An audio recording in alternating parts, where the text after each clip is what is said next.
Good evening, student. Today we will discuss about the second part of intensity of electric field. जैसे कि last two videos में मैंने Coulomb's law और इसमें intensity of electric field and intensity of electric field due to axis point और कुछ topics मैंने clear कर दिए थे लास्ट टू वीडियोस में। आज ये इसका पार्ट थर्ड है जिसके अंदर हम जो फर्स्ट चैप्टर है हमारा उसकी थ्योरी को कंप्लीट कर लेंगे और नेक्स्ट वीडियोस में मैं इसके कुछ न्यूमेरिकल्स जो इम्पोर्टेंट न्यूमेरिकल्स होंगे चैप्टर नंबर फर्स्ट के वो मैं इसको अपलोड कर दूंगा। तो स्टार्ट करते हैं वीडियो। तो हमने क्या पढ़ा था, हमने लास्ट वीडियो में पढ़ लिया था। हमने लास्ट वीडियो में क्या पढ़ा था, एक्सिस पर हमने क्या निकाला था, इंटेंसिटी निकाली थी। ठीक है, तो आज की इस वीडियो में हम निकालेंगे क्या, इक्वेटोरियल लाइन पर निकालेंगे। किस पे निकालेंगे, इक्वेटोरियल लाइन पर निकालेंगे। ठीक है, तो intensity of electric field at a point on equatorial line या डाइपोल, इसको हिंदी में पढ़ लेते हैं। वैद्युत द्विध्रुव की निरक्षीय स्थिति या निरक्षीय रेखा पर स्थित बिंदु पर वैद्युत क्षेत्र की तीव्रता। ठीक है, सबसे पहले हम इसका एक डायग्राम ड्रॉ कर ले रहे हैं। मैंने एक डाइपोल लिया है ए बी जिस पर -q and +q coulomb charge है। ठीक है, इसका मिड पॉइंट क्या है ओ। ए और बी की दूरी, बीच की दूरी कितना है 12। अगर मैं सेंटर से दूरी लूँ इसकी, ए से ओ तक की दूरी एल हो जाएगी और ओ से वी तक की दूरी एल हो जाएगी। ठीक है, इसके मिड पॉइंट से यानी कि जो इसका बाइसेक्टर काट रहा, राइट बाइसेक्टर यानी कि लंब अर्धक इसको हिंदी में बोला जाएगा, परपेंडिकुलर भी बोल सकते हो। तो मिड पॉइंट से परपेंडिकुलरली आर डिस्टेंस पर हमारा क्या है, पॉइंट पी। यहाँ पर क्या निकालना है, हमें इंटेंसिटी निकालनी है इलेक्ट्रिक फील्ड की। ठीक है ना, इंटेंसिटी निकालनी है, किसकी निकालनी है इंटेंसिटी, इलेक्ट्रिक फील्ड की इंटेंसिटी। और नाउ सपोज जो हमारा +q चार्ज है, इसके कारण जो हमारे पास बिंदु पॉइंट पी पर जो हमारे पास इंटेंसिटी है वो हमने मान ली E1। ठीक है, +q के चार्ज के कारण। सिमिलरली -q चार्ज के कारण पॉइंट ए से पॉइंट पी पर जो हमारे पास जो इंटेंसिटी हो जाएगी इलेक्ट्रिक फील्ड वो क्या हो जाएगी, E2। सही है, और इनकी जो बीच की डिस्टेंस होगी ये ए से पी तक की और बी से पी तक की, दोनों सेम ही होंगी क्योंकि मिड पॉइंट से आर डिस्टेंस पर हमारा पॉइंट पी है। तो जो लेफ्ट में हमारी डिस्टेंस होगी ए पी वाली और वही बी पी वाली होगी। तो हमारी डिस्टेंस हो जाएगी √r² + l²। ये आएगी कैसे, मैं इसको थोड़ा सा बता देता हूँ कि कोई सा भी एक पॉइंट ले लेना, ये ट्राइंगल बन जाएगा, हमारे राइट एंगल्ड बन जाएगा। तो ये तो तुम्हें पता ही होगा, परपेंडिकुलर होता है, ये बेस होता है और ये हाइपोटेनस होता है। ठीक है, हमारे पास बेस में L है और परपेंडिकुलर में R है। पाइथागोरस थ्योरम अब जब लगाओगे क्या हो जाएगा तुम्हारा, परपेंडिकुलर p² + b² = h²। जब यहाँ से h की वैल्यू निकालोगे यानी कि AP की वैल्यू निकालोगे तो √r² + l² आ जाएगा। समझ गए। तो यहाँ हमने लिखा let E1 and E2 be the magnitude of the intensity of the electric field at a point due to charge +q and -q, जो कि मैंने बताया था कि -q +q के कारण जो है जो तीव्रता है हमारे वैद्युत क्षेत्र की तीव्रता E1 E2 है। ठीक है ना, और इनकी जो दूरी है, बीच की जो डिस्टेंस है r² + l² है। यही हिंदी में लिखा है, पढ़ लेते हैं।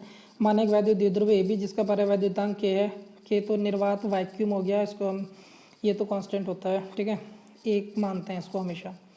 बिंदु पी ए बी की लंबवर्धक रेखा यानी कि परपेंडिकुलरली बाइसेक्टर उसके मध्य बिंदु से 8 दूरी पर स्थित है। माना कि द्विध्रुव के आवेशों +q तथा -q के कारण बिंदु पी पर क्षेत्र की तीव्रता E1 व E2 है। प्रत्येक आवेश से दूरी r² l, ये पढ़ लिया हमने। मध्य बिंदु से 8 दूरी पर स्थित बिंदु पर हमें क्या निकालना है, वैद्युत क्षेत्र की तीव्रता निकालनी है, क्योंकि इंटेंसिटी ऑफ इलेक्ट्रिक फील्ड निकालना है किस पर, पॉइंट पी पर, जैसे कि मैंने बताया था। ठीक है, तो हम इंटेंसिटी जो हम पहले पॉइंट E1 पर ले रहे हैं, किसके कारण, +q के कारण E1 पर ले रहे हैं। तो फॉर्मूला तो पता ही है इंटेंसिटी का, E = 1/4πε0 q/r²। तो इसी वजह से लगा देंगे E1 = 1/4πε0 .q/r² + l²। ये किस डायरेक्शन में होगा, BP डायरेक्शन में होगा। इसको हमने इक्वेशन फर्स्ट ले लिया, ठीक है, इसको इक्वेशन हमने फर्स्ट ले लिया। इसी टाइप से क्या लेंगे, E2 लेंगे 1/4πε0 dot Q upon R square plus L square, ये इक्वेशन हो गया, सेकंड हो गया, ठीक है ना। The resultant intensity of electric field at a point P is, जो रिजल्टेंट होगी इंटेंसिटी वो क्या होगी, E = E1 cos theta plus E2 cos theta, ठीक है। साइन थीटा हमने क्यों नहीं लिया, क्योंकि जो AB है हमारा बाइसेक्टर P हमारा यानी कि दो पार्ट्स में डिवाइड कर रहा है, और जब हम इसके परपेंडिकुलरली जो कोफिशिएंट लेंगे, हम जो लंबवर्धक घटक लेंगे साइन थीटा लेंगे, वो आपस में एक दूसरे के सेम होंगे लेकिन अपोजिट डायरेक्शन में होंगे, तो वो एक दूसरे को ख़त्म कर देंगे, निरस्त कर देंगे, ठीक है। इसीलिए हम इसके क्या लेंगे, समांतर घटक लेंगे, हॉरिजॉन्टल पैरेलल लेंगे घटक कॉस थीटा, ठीक है। तो हम क्या लेंगे, कॉस थीटा, तो E = E1 cos theta plus E2 cos theta. अगर किसी भी स्टूडेंट को कोई डाउट हो तो कमेंट में मुझे लिखकर बता दें, मैं उसका सॉल्यूशन उसको कमेंट में कर दूंगा जितना पॉसिबल हो पाएगा, ठीक है। तो हमने यहाँ पर E1 की वैल्यू रखी, E2 की वैल्यू रखी, हमने यहाँ से 1/4πε0 dot Q upon R square L square common ले लिया, तो हमारे पास अंदर बचा cos theta plus cos theta, ठीक है। इसको सॉल्यूशन करा तो हमने आ गया E = 1/4πε0 Q upon R square plus L square 2 cos theta, equation हमने इसको थर्ड मान लिया। बट यहाँ से हमें cos थीटा गायब करना है, तो हमने क्या करा, हमने एक कोई ट्रायंगल ले लिया, जैसे हमारा ट्रायंगल बनना था ना एक बीच में A O B और P, ये L था हमारा, ये R square plus L square root में, और ये हमारा R था। अगर cos लेंगे, cos की प्रॉपर्टी पता है, किसी भी एक डायग्राम में ले लो, cos की प्रॉपर्टी क्या होती है, बेस अपॉन हाइपोटेनस, ठीक है, हिंदी में आधार बटे कड़ा। तो जो इसका बेस है वो OB है यानी कि L है, और जो इसका हाइपोटेनस है वो √R square plus L square है, ठीक है। यहाँ से हमने cos थीटा की वैल्यू निकाली और इक्वेशन थर्ड में रख दी। तो इक्वेशन थर्ड में हमने जब रखी है इसकी वैल्यू, तो हमारे पास आया 2L upon R square plus L square का अंडर रूट आता, अंडर रूट को हमने 1/2 में कन्वर्ट कर दिया, ठीक है। अब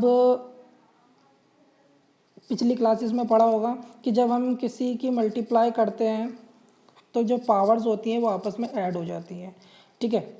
तो यहाँ क्या होगा, यहाँ जो R स्क्वायर L स्क्वायर होगा, इन दोनों की पावर क्या हो जाएगी, ऐड हो जाएंगी, तो 3/2 हो जाएगा, और ये Q इसके साथ लिख दिया, 2QL हो गया। जब L, if L is smaller than R, so L square में बी नेगलेक्टेड। अगर जो हमारे पास यहाँ L है, L अल्पतम दूरी है, शॉर्टेस्ट डिस्टेंस है, वो R से बहुत छोटी है, इसलिए हमने L स्क्वायर को भी नेगलेक्ट कर दिया है। जब हम यहाँ से L स्क्वायर को नेगलेक्ट कर देंगे तो यहाँ R स्क्वायर की पावर 3/2 बचेगा, 2 से 2 कैंसिल हो जाएगा, तो हमारे पास आ जाएगा E = 1/4πε0 dot 2QL upon RQ।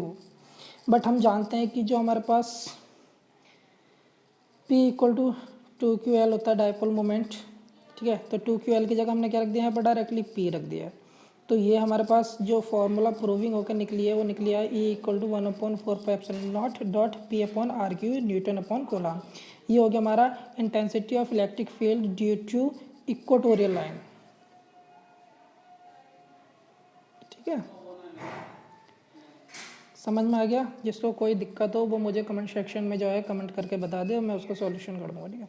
अगला है, और ये जो इस लेसन का लास्ट टॉपिक है, मोमेंट ऑफ कपल और torque on a dipole in uniform electric field, यानी कि एक समान वाय वैद्युत क्षेत्र में रखे वैद्युत द्विध्रुव पर लगने वाला वलयुग्म का आघूर्ण, ठीक है।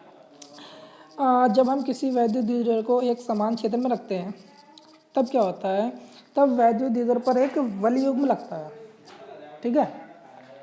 वो वलयुग्म ठीक है, वलयुग्म का जो है कार्य करने लगता है, और वलयुग्म को वैद्युत द्विध्रुव को क्षेत्र की दिशा में संरेखित यानी कि अलाइंड करने का प्रयास करता है या प्रयत्न करता है, जिसे रिस्टोरिंग कपल कहते हैं, ठीक है ना।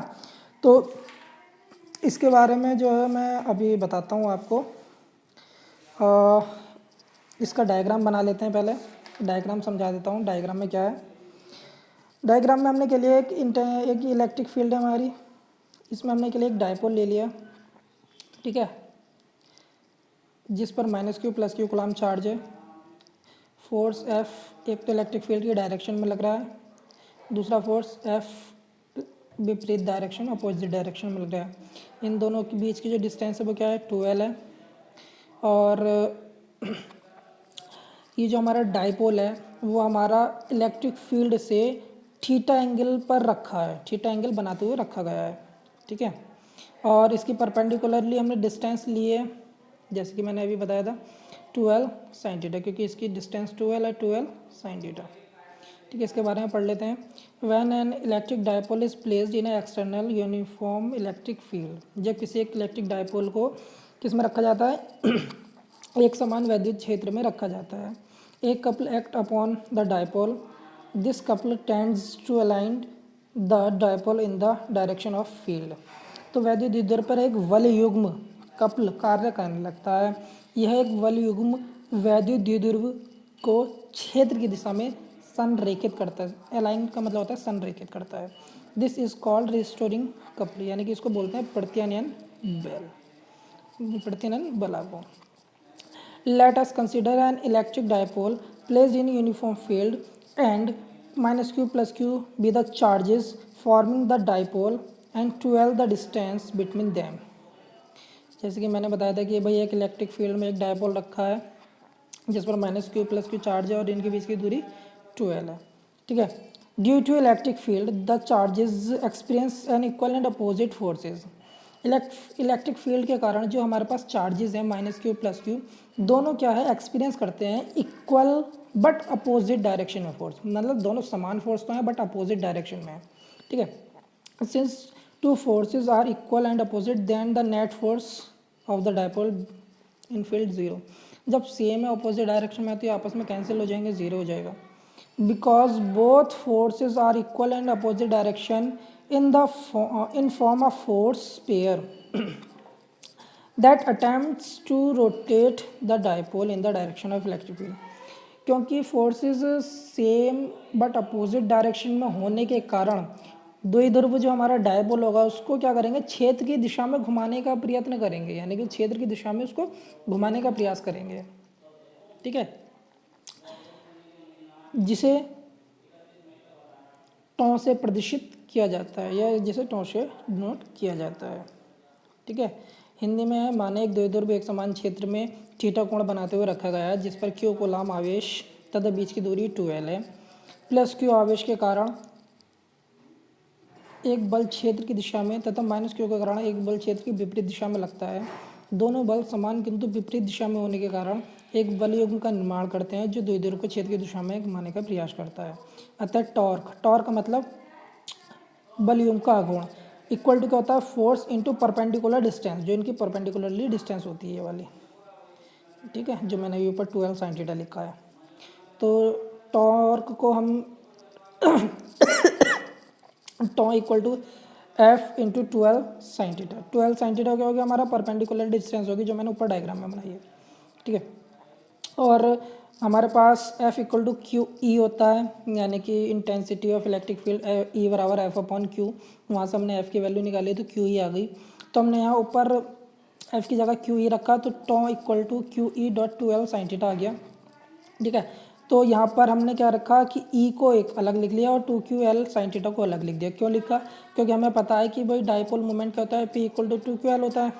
तो 2QL की जगह हमने P रख दिया तो हमारे पास बना क्या, tau equal to PE sin theta.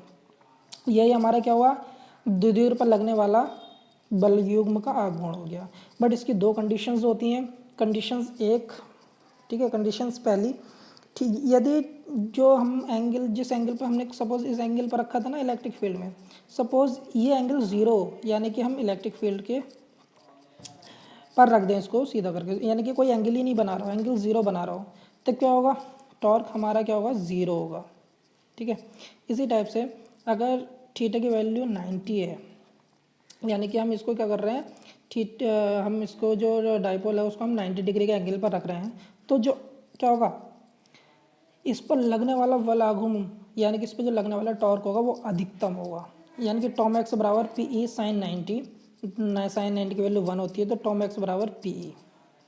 ठीक, समझ में आ गया होगा, आई होप समझ में ही आया होगा। सो इस चैप्टर की थ्योरी ख़त्म हो गई है। नेक्स्ट वीडियो में मैं इसके कुछ न्यूमेरिकल्स करवा दूंगा। ठीक है, देखने के लिए थैंक्स फॉर वॉचिंग। चैनल को सब्सक्राइब कर दें। ठीक है, bye bye, have a nice day.